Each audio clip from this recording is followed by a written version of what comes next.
Right guys, so I'm just out here, got some, finally, got some parts for the MX-5.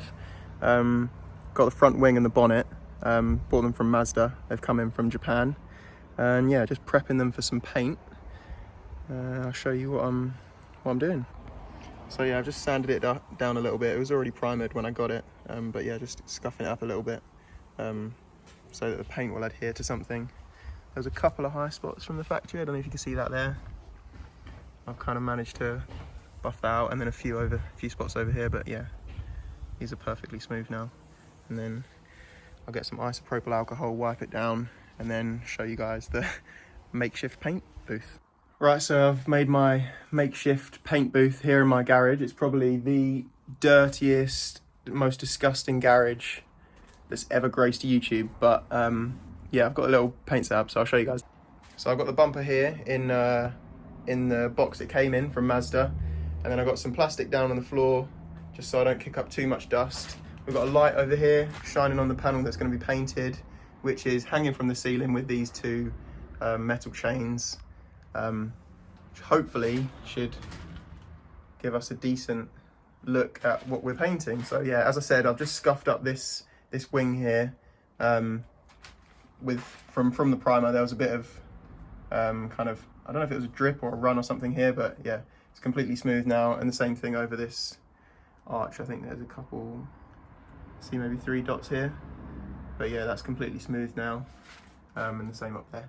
So yeah, we're just gonna chuck some paint on this really. I'm doing it inside, so if you guys are doing this as well, make sure you have a respirator or something like that to cover up your lungs, and probably some eye protection. You want a full face one. So yeah, I'm gonna chuck that on and then throw some of this paint. I'm gonna get absolutely abused, but yeah, this is Halford's spray paint to, yeah, get this panel to match the rest, hopefully, as close as I can possibly make it.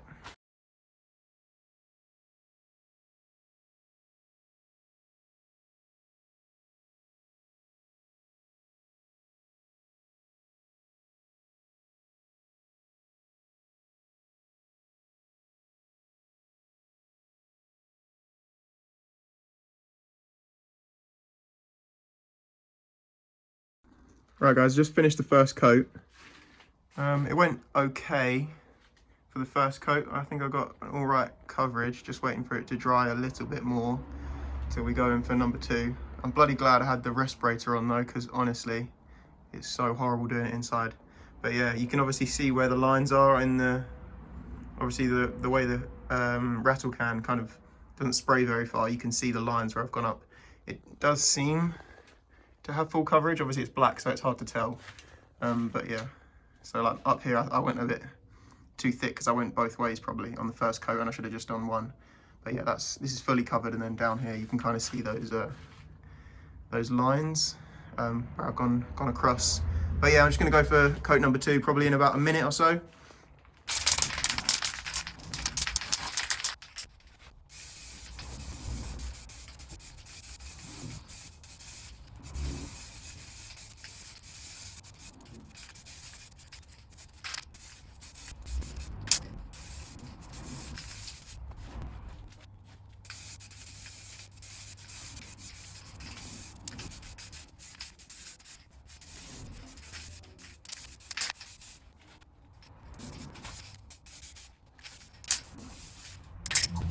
So I don't know if you can hear me through the mask.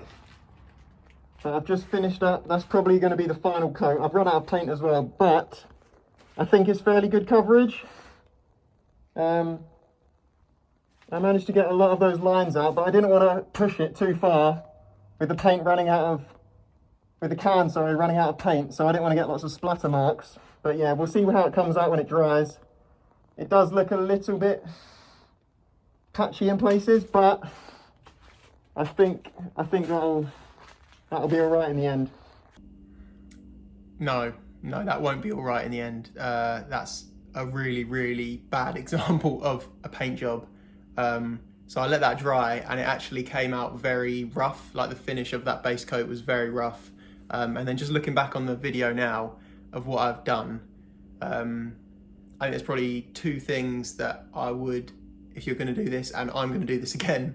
Luckily I didn't do a clear coat, so it should be much easier for me to sand it all off and start again. But the 2 things that I would do differently is probably sand a bit more. I could kind of see on the video it was a bit not completely scuffed up when I went to paint. And the second thing, this is probably the biggest thing, is I went on really heavy, especially with a rattle can. If you go on really heavy with the paint, it gets that grainy finish, and that looks kind of rough. And I think that's what I did. So a combination of maybe being too close and too heavy when I was doing that, those two base coats that I did, the color coats, really didn't end up very well. And I think if I did put the clear coat over the top of that, you'd never get the nice finish. So I'm actually this is an example of how something doesn't go properly, and maybe if you're doing this at home, this is something that you could do it first time round and get it sorted first go.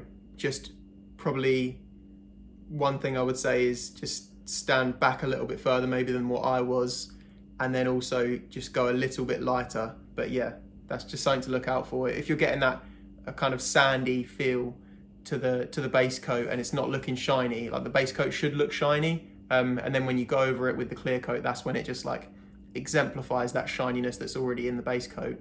If you're not getting that, it's probably because, obviously it's not a professional job, but it's probably because you're going a bit too heavy, and that's when you get the graining from that. It also could have been, I'm not sure, but maybe because I was in quite a small garage and then there wasn't that much ventilation, it could have been the overspray that was then settling back on the panel because I was going so heavy and there wasn't enough airflow. That could have also been an attributing factor, but I'm fairly sure if I just went a little bit lighter would solve the problem. So I'm going to give that a go in the next episode of this MX-5 saga, which is turning into a right nightmare. And yeah, I'll let you guys know how it goes. Thanks for watching. Thank you for subscribing.